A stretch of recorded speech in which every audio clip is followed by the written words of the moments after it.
Good morning everyone. एक बार फिर से आप जुड़ चुके हैं इंडियन हिस्ट्री चैनल के साथ, जिसमें हमने पढ़ना स्टार्ट किया था एंशिएंट इंडिया, प्राचीन भारत के बारे में।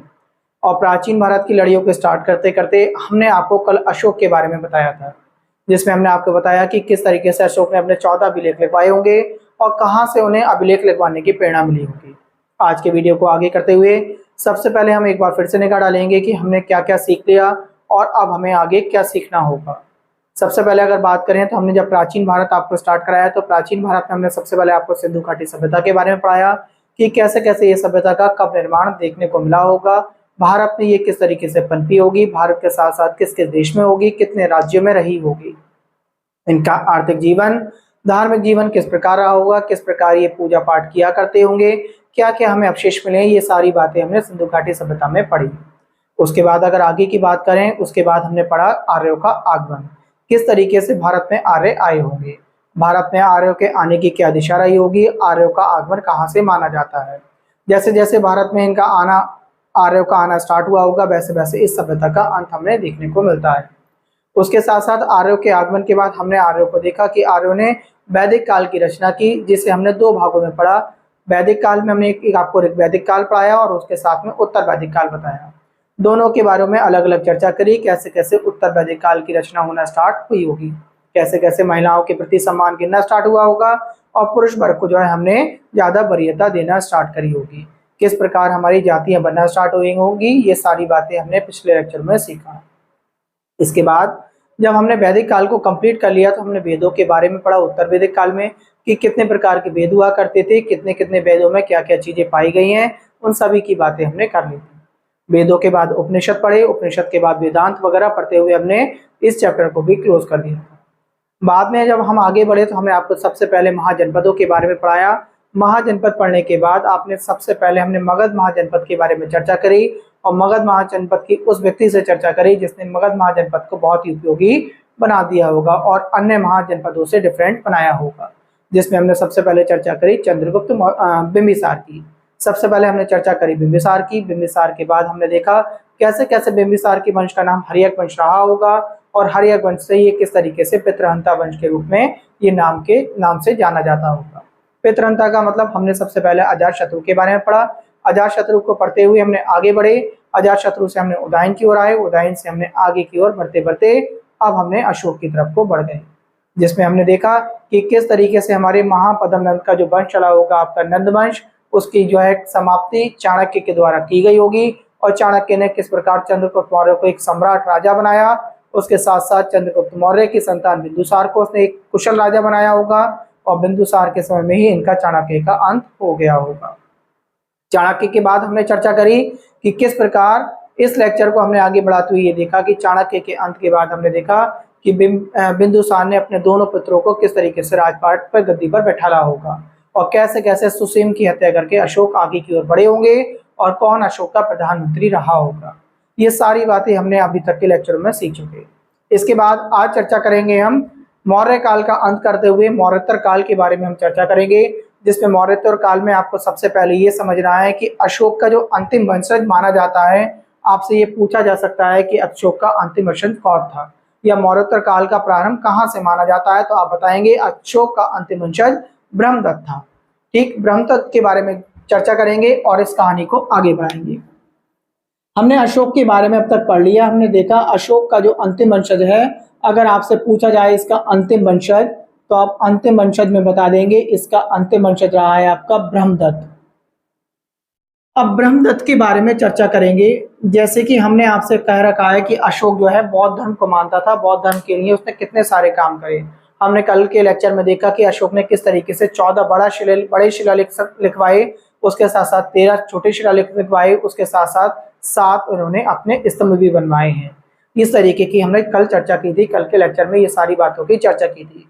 इन्होंने बौद्ध धर्म के लिए कितना सारा काम किया होगा। बौद्ध धर्म के साथ साथ अन्य धर्म में भी हमने इन्हें जोड़ा, इसी वजह से हमने कहा कि इन्हें जो है अशोक को देवनाम प्रिय के नाम से भी जाना जाता है। तो हमने देखा था अशोक कौन से धर्म को माना करते थे, बौद्ध धर्म के बारे में मानते थे, ये बौद्ध धर्म को मानते थे। सेम जो अंतिम वंशज की बात करें तो अंतिम वंशज भी बौद्ध धर्म को सबसे ज्यादा मानता होगा ये, बट इसमें थोड़ी सी खराबियां रही होंगी। थोड़ी सी खराबियों की बात करें, जैसे कि हमने अशोक के बारे में अभी आपसे चर्चा की कि अशोक एक ऐसे व्यक्ति थे जो बौद्ध धर्म के साथ साथ अन्य धर्मों का भी सम्मान किया करते थे। बट अगर बात करें हम ब्रह्मदत्त की, जो अंतिम वंशज रहा होगा इनका, ब्रह्मदत्त में हमें ये देखने को मिलता है ये बौद्ध धर्म को तो जब बहुत अच्छा माना करते थे और अन्य धर्मों को ये जो है अन्य धर्म को हीनता की दृष्टि से देखा करते थे। तो अन्य धर्मों को हीनता की दृष्टि से देखने की वजह से इनकी सेना में एक सेनापति रहा है, इनकी सेना में एक सेनापति रहा है, उसका नाम था पुष्यमित्र शुंग।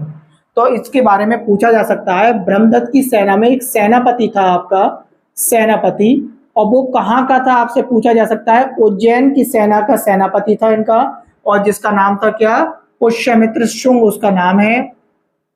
और पुष्यमित्र शुंग की बात करें तो ये जाति से ब्राह्मण होगा, और इसे इस बात का बड़ा ही जो है मलाल रहा करता होगा कि ये जो अशोक का अंतिम वंशज की जिसकी हम ब्रह्मदत्त की बात कर रहे हैं कि ये बौद्ध धर्म को तो इतने अच्छा मानता है और बाकी सभी धर्मों को हीनता की दृष्टि से देखता है।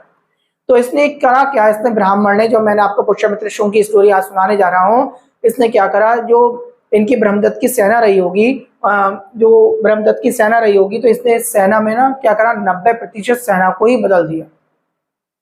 तो सबसे पहले आप क्या करेंगे, आपको ध्यान रखेंगे, पुष्यमित्र शुंग जो सेनापति है उसने क्या करा, सेना में जो है 90% की बदली कर दी।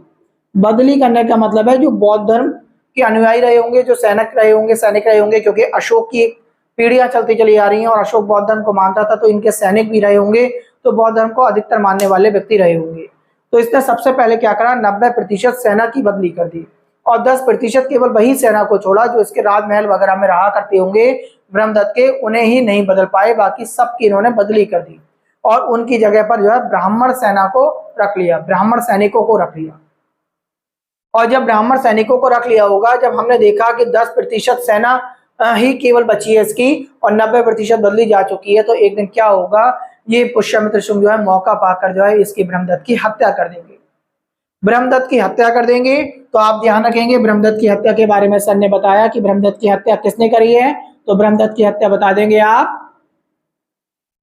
किसने करी है, पुष्यमित्र शुंग ने करी, और पुष्यमित्र शुंग ने करा होगा, तो इसी वजह से एक नया वंश चल जाएगा जिसका नाम शुंग वंश होगा, या शुंग काल के नाम से अब हम इसे जानेंगे। अब सबसे पहला इसका काम क्या होगा, सबसे पहला काम आपको ये याद रखना है, जब इसने देख लिया कि मैंने इसे मार दिया है, अब मैंने इसे मार दिया तो यहाँ की जनता मेरे खिलाफ हो जाएगी क्योंकि ये सब बहुत अनुयायी होंगे, तो इसने सबसे पहले अपनी राजधानी बदली है। तो आप राजधानी के बारे में याद कर लेंगे कि सबसे पहले राजधानी इसने बदली है, और राजधानी बदलकर इसने क्या कर दिया, मध्य प्रदेश में एमपी में एक स्थान पड़ता है जिसका नाम विदिशा है, तो मध्य प्रदेश की विदिशा को इसने जो है राजधानी बना लिया। तो आप ध्यान रखेंगे कि सर ने बताया था कि मध्य प्रदेश में जो है इसने जाके अपनी राजधानी विदिशा को बना लिया। सबसे पहला काम आपको ये याद रखना है। आगे बढ़ते हैं। इसी के समय में एक बहुत बड़े ऋषि हुए हैं जिनके बारे में हम बीच बीच में पढ़ते रहते हैं और इनकी चर्चाएं करते रहते हैं। इन्हीं के समय में एक ऋषि हुए हैं, उनके बारे में आपसे पूछा जा सकता है कि ये ऋषि किसके शासनकाल में थे, तो आप बताएंगे पुष्यमित्र शुंग के शासनकाल में थे, और उन ऋषि का नाम था मनु। मनु नाम के एक ऋषि रहे होंगे। इसी समय पर यानी इसी के समय पे इन्होंने एक किताब की रचना करी जिसका नाम मनुस्मृति था। और मनुस्मृति की अगर बात करें तो इसमें क्या है, ब्राह्मण जो जाति है, ब्राह्मण को तो बहुत ज्यादा बड़ा चढ़ाकर दिखाया गया है। और अगर बात करी जाए शूद्रों की कह दें या महिलाओं की कह दें, तो शूद्रों और महिलाओं को जो है इन्होंने बहुत ज्यादा नीचा दिखाया है। तो आप इस तरीके से, मैंने आपको एक एरो बना के समझा दिया। आपने सबसे पहले बात कर ली ब्रह्मदत्त की हत्या किस प्रकार हुई होगी, ब्रह्मदत्त की हत्या के बारे में बात कर ली, किसने हत्या करी वो पता चल गया हमें, कौन से वंश का अब जो है स्टार्ट हो गया वो पता चल गया। और जैसे ही हमारा ये वंश स्टार्ट होगा तो इसे हम बोलेंगे मौर्योत्तर काल। इससे पहले मौर्य काल चल रहा था, अब मौर्योत्तर काल की रचना यह प्रारंभ हो चुका है। इसमें हमने पढ़ लिया, सबसे पहले इसने अपनी राजधानी बदली होगी और राजधानी को बदलकर एमपी में ले गया, एमपी में विदिशा में ले गया। और इसी के समय में एक बहुत बड़े ऋषि मुनि रहे हैं जिनका नाम मनु था।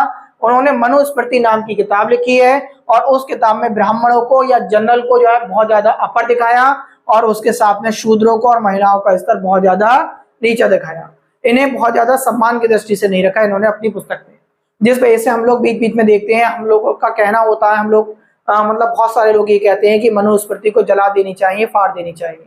तो उसका यही कारण है कि जो है शूद्रों को और महिलाओं की स्थिति को बहुत ज्यादा नीचा दिखाया गया और ब्राह्मण को जो है बहुत ज्यादा ऊंचा दिखाया गया। इसके बाद एक ऋषि मुनि की और बात होती है, उसकी चर्चा हमने पीछे कर रखी थी। हमने आपको पतंजलि के बारे में पीछे पढ़ाया था, पतंजलि के गुरु के बारे में आपको बताया था। जो लेक्चर हमारा पीछे देखते आ रहे हैं उन्हें आपको याद हो गया होगा कि सर जो पतंजलि की बात कर रहे हैं वो वही बात कर रहे हैं जब इनके गुरु के बारे में सर पढ़ा रहे थे।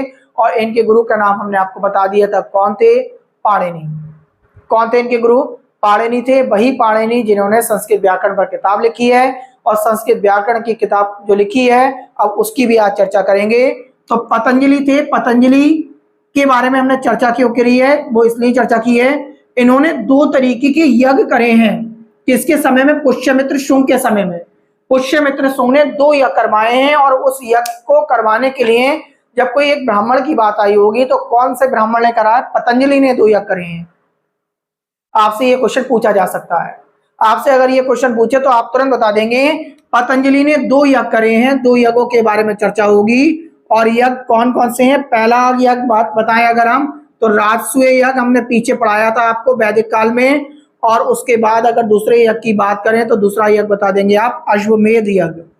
दोनों ही यज्ञ 4 तरीके के यज्ञ बताए थे हमने आपको उस समय और चारों यज्ञों को बहुत अच्छे से डिफाइन करा था, विद परिभाषाएं बताई थी इनकी। तो जिन्हें राजसूय यज्ञ के बारे में नहीं मालूम हो या अश्वमेध यज्ञ के बारे में चर्चा ना की हो किसी ने, तो वो हमारे पीछे के लेक्चर देखकर उनमें वैदिक काल में जाकर एक बार उन चीजों को समझ सकता है। आगे बढ़ते हैं। अभी हमने इनके गुरु के बारे में बताया। पतंजलि के जो गुरु रहे होंगे, गुरु के बारे में हमने बताया। गुरु कौन थे? पाणिनि थे। अब थोड़ी सी चर्चा और कर लेते हैं क्योंकि पतंजलि की और बात बतानी है पाणिनि से रिलेटेड। तो पाणिनि थे। पाणिनि ने एक पुस्तक लिखी थी, संस्कृत व्याकरण की पुस्तक लिखी थी, आपको मालूम है सभी को। अब इसकी खास बात मैंने क्या बताने जा रहा हूं वो समझेंगे ध्यान से। पतंजलि ने इस संस्कृत व्याकरण वाली पुस्तक की जो अच्छाइयां और बुराइयां होंगी ना, अच्छाई और बुराई दोनों को निकालकर एक पतली सी पुस्तक बना दी। क्योंकि संस्कृत व्याकरण की ये जो किताब रही होगी जिसे हमने अष्टाध्यायी करके बोलते हैं, ये बहुत मोटी पुस्तक रही होगी और इस पुस्तक की अच्छाइयां और बुराइयां का जो सारांश रहा होगा वो निकाला और निकालने के बाद एक नई किताब लिखी जिस किताब का नाम था महाभाष्य। तो आपसे पूछ ले महाभाष्य के बारे में तो आप तुरंत समझ जाना कि हमारे सर ने बताया था महाभाष्य जो पुस्तक है वो किसके द्वारा बनाई गई है, किसके द्वारा रचित है? तो पतंजलि के द्वारा रचित है। और इसमें महाभाष्य में क्या है? संस्कृत व्याकरण की पुस्तक जो पाणिनि ने लिखी थी उसकी अच्छाई बुराई को जो है छांटकर इस पुस्तक में लिख दिया गया है जिससे कि ज्ञान को आसानी से जल्दी से अर्जित किया जा सके। ये बात आपको क्लियर हो गई होगी। इसके बाद एक बात और आपको मैं बता दूं, आपसे ये पूछा जा सकता है कभी कभी कि जो शुंग वंश आप पढ़ते हुए आ रहे हैं या पढ़ रहे हैं अब इस समय पुष्यमित्र शुंग का, इसकी जानकारी कहां से मिलती है हमें? देखिए बहुत डीपली क्वेश्चन बन गया। इसकी अगर जानकारी की बात करें तो इसकी जानकारी आप बताएंगे जो आपके अयोध्या अभिलेख हैं। कौन से अभिलेख हैं? जो आपके अयोध्या अभिलेख हैं उनसे आपको जानकारी मिलती है कि कोई एक वंश रहा होगा जिसका नाम शुंग वंश के नाम से या शुंग काल के नाम से हमने जाना है। तो अयोध्या अभिलेख से ये बात हमें पता चलती है। इतनी कहानी आपको याद हो गई होगी एक तरीके से, जो अगर आप सुनते आ रहे हैं तो आपको ये सारी बातें क्लियर होती जा रही होगी। इसके बाद पुष्यमित्र शुंग जो है अपनी जो है मृत्यु से मर जाएंगे, इनकी जो है मृत्यु हो जाएगी और जब मृत्यु हो जाएगी तो इनका बेटा जो है राजपाट संभालेगा और इस बेटे का नाम आपसे पूछा जा सकता है तो बेटा बताएंगे। बेटे का नाम था इसके अग्निमित्रम। तो इनका बेटा कौन था? अगर बेटे के बारे में पूछा जाए तो बेटा था इसका अग्निमित्रम। थोड़ा सा भी इनके बारे में समझ लेंगे।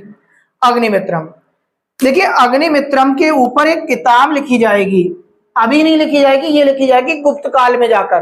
गुप्त काल अभी आपको भविष्य में पढ़ाएंगे हम, तो गुप्त काल में लिखी जाएगी। उसका नाम होगा किताब का, एक पुस्तक लिखी जाएगी इसके ऊपर।